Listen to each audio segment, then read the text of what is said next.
कटक रे उभय लोकसभा और विधानसभा आसन रे बाजीमात करिबो कांग्रेस। एने आज कर्मी सम्मेलन में दृढ़ोक्ति प्रकाश करिछि कटक कांग्रेस। कांग्रेस लोकसभा प्रार्थी सुरेश महापात्रଙ୍କ समेत बारवाटी निर्वाचन मंडलीर सोफिया फिरदौस चौद्वार मीरा मल्लिक सदर निर्वाचन मंडलीर रामचंद्र गोच्छाय विधानसभा आसन प्रार्थी एही बैठक रे जोग देथिले। कटक रे किपरि दल विजय हेब से ने समस्त गुरुमंत्र फुंकिथिले भेटरान कांग्रेस नेता मोहम्मद मोकिम। एही बैठक रे सुरेश महापात्र कहिथिले जे राज्य रे दीर्घ वर्ष धरि चलिछि एक अपारग शासन जेउठी विकास नारे विनाश ही हेउछि। प्रगति नारे सबुठु पछुआ राज्य भाबरे आम राज्य को गढ़ी तोली सारलेଣି राज्यर बीजेडी सरकार। यह व्यतीत ओडिशा रे तमिल शासन जारी रहिछि। ना मुख्यमंत्री ओडिया ठीक से कहि पारले ना लेखि पारले। एठी अस्मिता उपरे प्रश्न उठिबा स्वाभाविक। तेणु कटकवासी यार उत्तर में 25 तारिख रे देबे। आसंता जून 4 तारिख रे कटक समेत ओडिशा रे कांग्रेस शासन आरंभ हबो। एथिरे दुई मत नाही बोली कहिसंती कांग्रेस लोकसभा प्रार्थी। बहुत भल रही जुआड़े जाऊँगी सबू मुरब्बी मानकर गुरुजन मानकर बहुत आशीर्वाद मिलूँ। युवबंधु माने बहुत आग्रह अच्छा आ महिला मानकर उत्साहित तो प्रत्येक वर्गर लोक आम टच करुचु एंड समस्ते बहुत खुशी अच्छा आउ बहुत भल लगुच लाइक आम भितर तो पूरा जोश भर्ती हो जाइए लोकों सेवा करने। मैडम जो भाव देखते हेवी वेट माने वर्तमान आसन दुई दल आज्ञा कटक रे मैराथन प्रचार कर रोड शो कर कांग्रेस पछरे पड़ी गला भली लागे।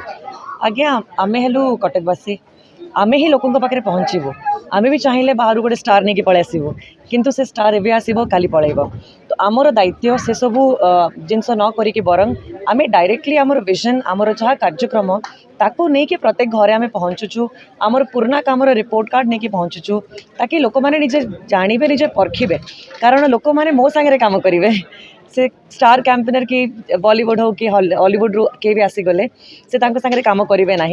तो कटकवासी होती अलग प्रकार बारवाटी कन्स्टिट्युएंसी स्पेशली ये बहुत बुद्धिजीवी अच्छा से माने चाहती डायरेक्ट कैंडिडेट केमिति अच्छी ताकू परखिबे ताकू जानवे ताकू भल भाव आलोचना करेंगे तापर जाकि से माने बाछिबे।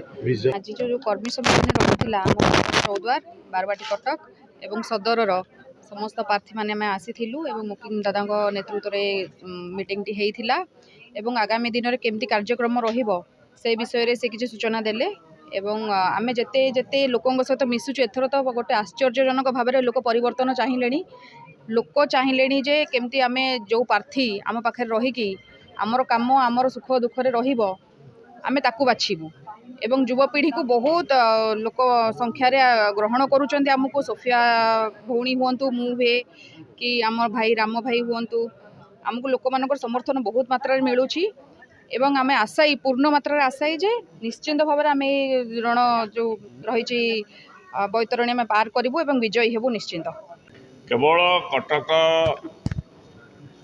जिला नुह सारा ओडिशा रे कांग्रेस स्थिति भल रही एवं कटक संसदीय क्षेत्र में सातटा जाक निर्वाचन मंडली स्थिति बहुत भल रही तेणु निश्चिंत भाव में कांग्रेस भल फलप्रद हम। सर आज जो कर्मी सम्मेलन रही मुख्य उद्देश्य ना आम सब कर्मी मैंने 3 गोटी सब निर्वाचन मंडली प्रार्थी मैंने ये अच्छा मो मोदी अच्छी कर्मी मैंने किपरि आगक दिन प्रोत्साहित होगी विभिन्न वार्ड रे कार्यक्रम करेंगे विभिन्न पंचायत कार्यक्रम से विषय आलोचना बर्तमान ये कर्मी सम्मेलन गोटे बुस्ट नहीं से सब कर्म क्षेत्र को जीवे और कार्यक्रम करेंगे। अच्छा आम देखुचे बीजेडी पक्ष पांड्यान मुंग धरते सेपटे खाली अमित शाह मैराथन प्रचार करते रोड शो करते कांग्रेस तरफ देखुचे किसी कार्यक्रम रोड शो आमर आहरी 7 दिन खंड अच्छी आप व्यस्त हूँ ना पांड्यान कले कि अमित शाह कले तार प्रभाव किसी कटक पड़ार ना कि स्टार प्रचार भीतर किए रहउछन कटक में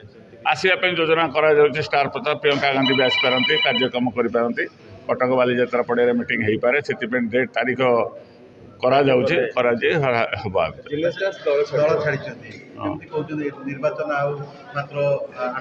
कौन प्रकार प्रभाव कांग्रेस दल भर पड़े बहुत लोग आसती बहुत लोग जाती कांग्रेस गोटे विराट वृक्ष बड़ बड़ नेता मान दल छाड़ी तेणु दल छाड़ा कौन प्रभाव पड़े कौन सिमि बहुत 100 जन मुखपात्र अच्छे जड़े किए छाड़देले प्रभाव पड़े।